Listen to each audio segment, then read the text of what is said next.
Bonjour, je vais vous expliquer maintenant comment certaines situations du passé peuvent continuer de poser des problèmes dans le présent. Je vous expliquerai ensuite comment vous pouvez vous en libérer. Je suis Sandrine Belmont, docteure en psychologie. Et comme je vous le disais, il arrive que certaines situations du passé continuent de perturber le présent. Ce sont plus ou moins des traumatismes. De manière générale, l'être humain a appris de façon adaptative à catégoriser ce qu'il vit au cours de sa vie en expériences à reproduire ou à éviter. Cependant, si nous avons cette capacité à retenir une expérience négative pour nous protéger à l'avenir, le revers de la médaille est que nous pouvons généraliser la situation et perdre notre objectivité sur la réalité du danger.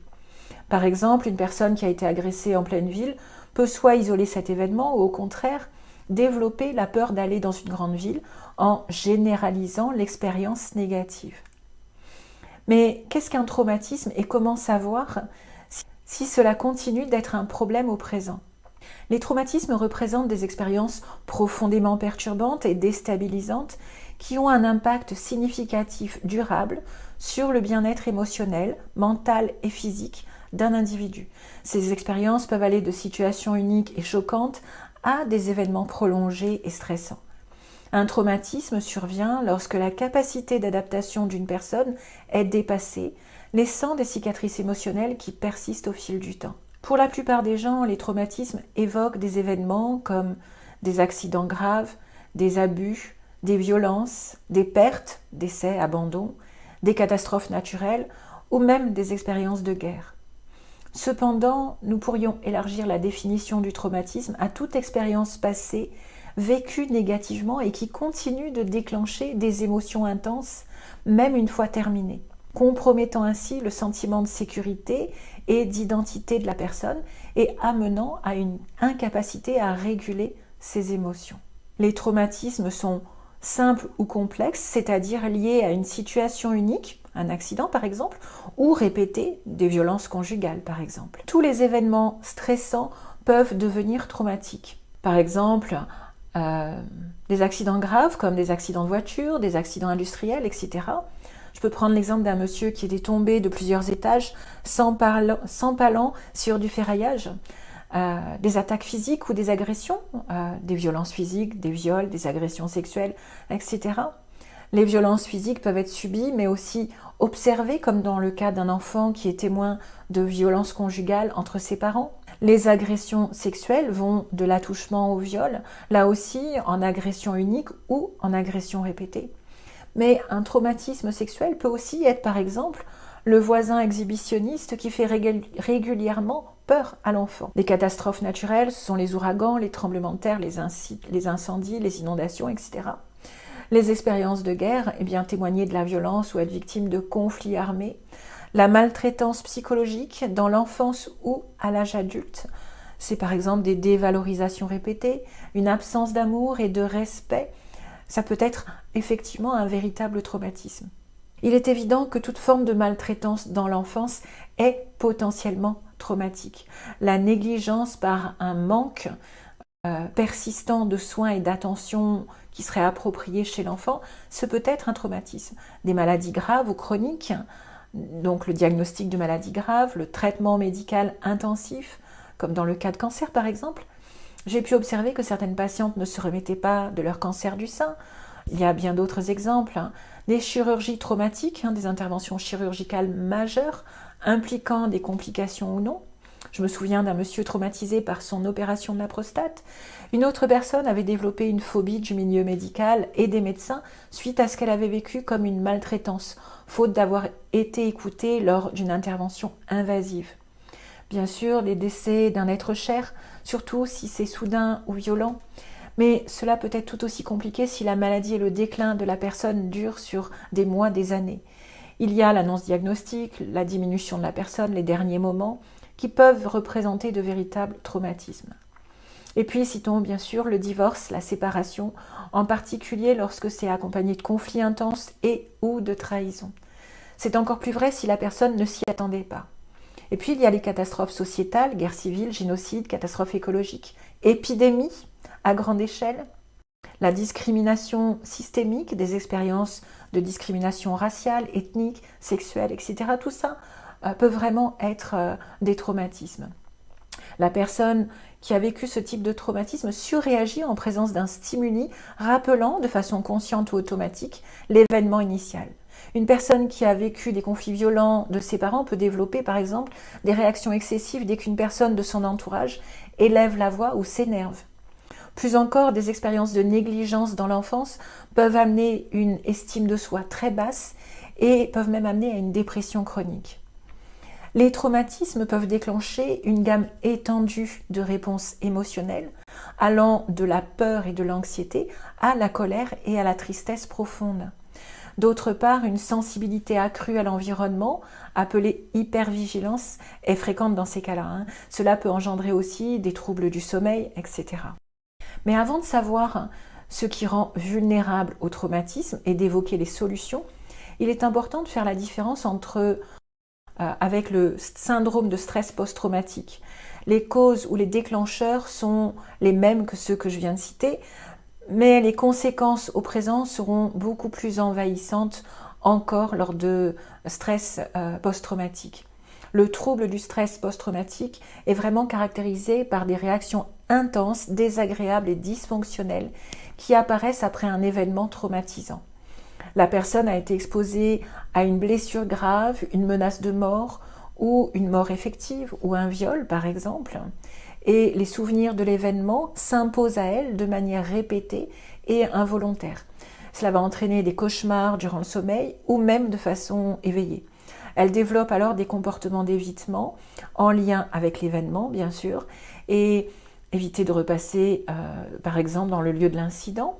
Elle est parfois incapable de se souvenir de parties importantes de l'événement traumatique, mais peut se sentir émotionnellement insensible ou déconnectée des autres difficultés, et puis une véritable difficulté à s'endormir ou à se concentrer.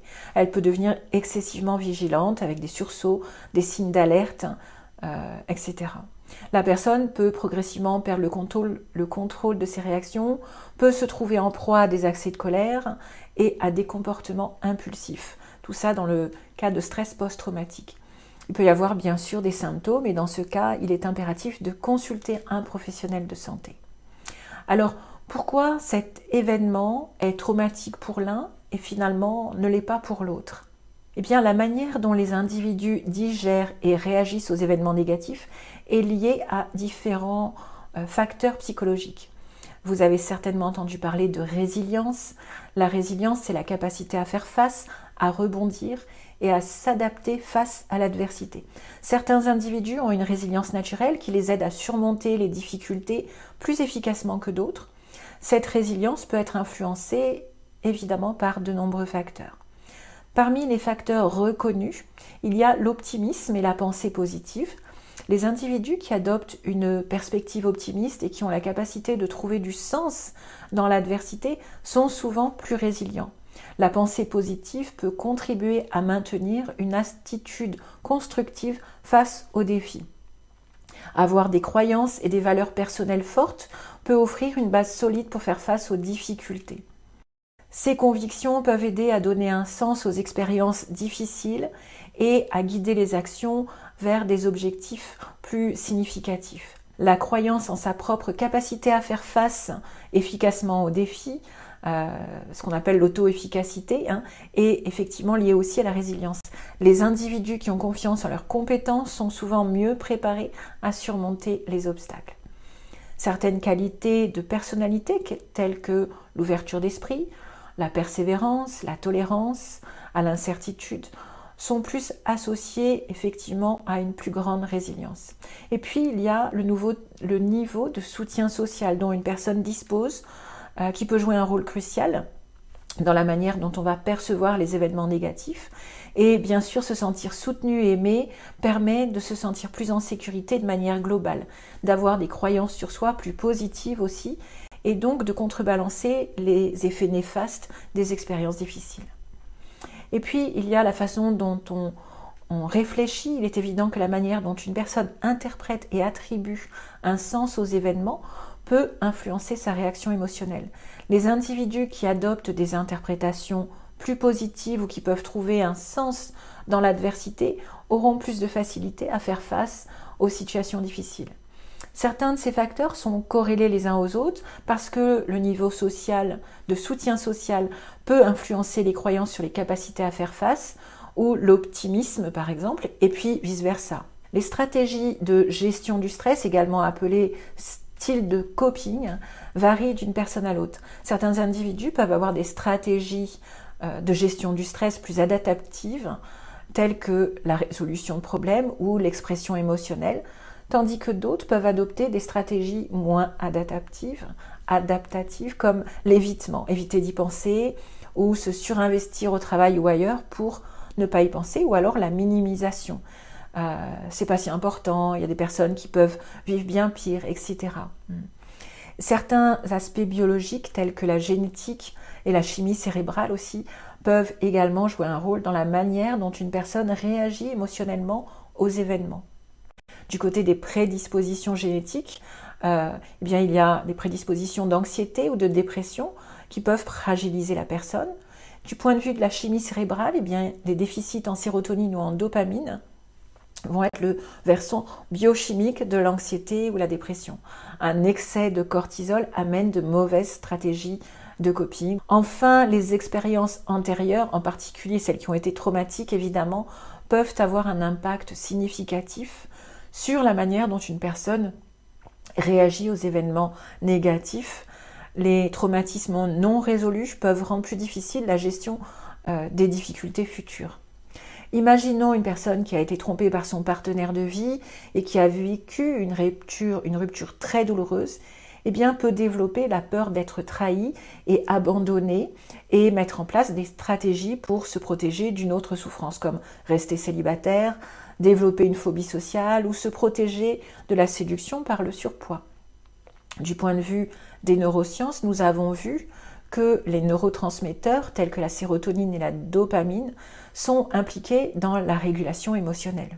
Des déséquilibres dans ces substances chimiques peuvent contribuer à des réponses émotionnelles exacerbées ou diminuer face à des événements. La plasticité cérébrale joue aussi un rôle dans la manière dont les individus s'adaptent aux événements négatifs. C'est la capacité du cerveau à se réorganiser et à former de nouvelles connexions neuronales. C'est un processus dynamique qui peut être influencé par divers facteurs et qui, psychologiquement parlant, est à l'opposé de la rigidité d'esprit. La plasticité cérébrale peut se développer ou s'entretenir à travers, par exemple, un entraînement cognitif comme la résolution de problèmes, de nouveaux apprentissages ou des activités même artistiques. L'exercice régulier, l'exercice physique peut stimuler la croissance de nouvelles cellules cérébrales et améliorer la connectivité entre les régions du cerveau. Et puis évidemment, le sommeil joue un rôle crucial dans la consolidation de la mémoire et dans la plasticité cérébrale. Il y a la méditation de pleine conscience qui peut influencer positivement la structure du cerveau, en particulier dans les régions associées à l'attention et à la régulation émotionnelle. L'hypnose aussi, des études d'imagerie cérébrale telles que l'IRM ont montré des changements dans l'activité cérébrale pendant l'hypnose et suggèrent que des zones du cerveau associées à l'attention, à la perception de la douleur et à la régulation émotionnelle peuvent être influencées. L'hypnose pourrait influencer la manière dont différentes parties du cerveau communiquent entre elles. Alors, comment se libérer d'un traumatisme ?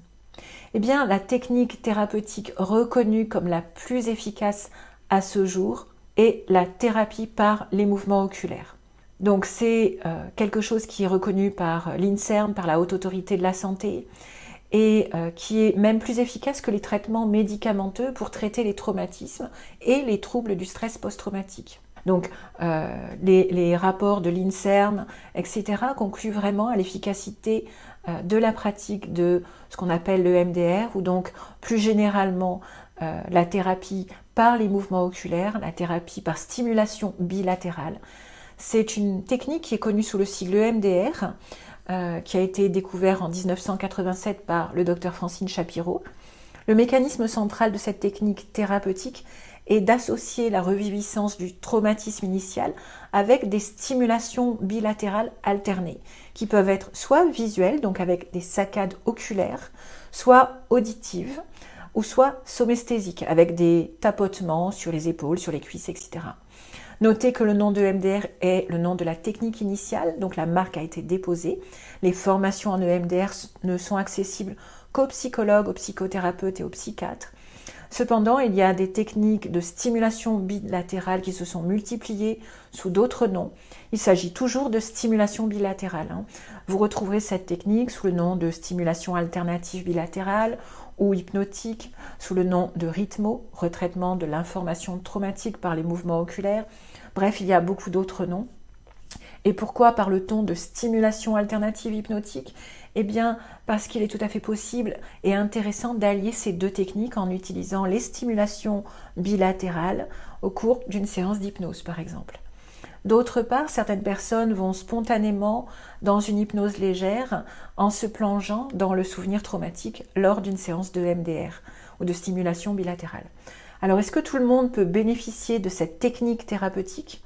Eh bien, pour être efficace, la personne qui revit par exemple son agression ou l'accident ressent la peur de mourir, l'impuissance et les sensations physiques qui accompagnent ces émotions. Elle doit être connectée émotionnellement à l'événement pour que les stimulations bilatérales soient effectuées à bon escient. Il est nécessaire donc que la personne ne soit pas coupée de ses émotions ou de ses sensations physiques à l'évocation de la situation traumatique. Bien évidemment, cette technique suit un protocole précis et structuré qui amène à une désensibilisation du souvenir traumatique. Avec cette technique, vous pouvez vous attendre à une sorte de mise à jour du souvenir traumatisant, les rendant plus neutres, plus lointains en quelque sorte. Cela fonctionne aussi pour les émotions négatives comme la colère, la tristesse, tandis que les patients rapportent quelque chose comme « on dirait que c'est plus loin » ou « c'est plus flou » ou « je ne ressens plus grand-chose maintenant ». De même, les images qui s'imposent à elles sont plus petites, plus sombres, moins précises.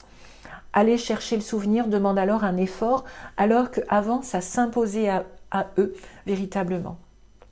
Et l'événement traumatique perd son intensité émotionnelle. Certains événements liés au souvenir traumatique réapparaissent comme si la personne les avait occultés. Par exemple, une patiente qui revivait les derniers instants de vie de sa mère en regrettant de ne pas lui avoir dit à quel point elle l'aimait, pouvait se rappeler finalement du sourire de sa mère, de sa main qui serrait la sienne et qui signifiait « je t'aime et je sais que tu m'aimes ». Et elle se sentait enfin apaisée. Alors comment ça marche et pourquoi ça marche? Eh bien, certains chercheurs se sont interrogés évidemment sur les effets de ces stimulations bilatérales sur le cerveau et comment cela pouvait amener à des changements aussi rapides et durables. Alors Stéphanie Calfa, qui est docteure en neurosciences et chercheuse au CNRS, spécialisée dans le traumatisme, s'est intéressée au sujet. Et d'ailleurs, je vous conseille son excellent livre que je vais vous mettre en référence sous la vidéo. Elle explique que d'une part, la thérapie par stimulation bilatérale provoque des modifications de certaines zones du cerveau impliquées dans les mécanismes de l'extinction de la peur conditionnée.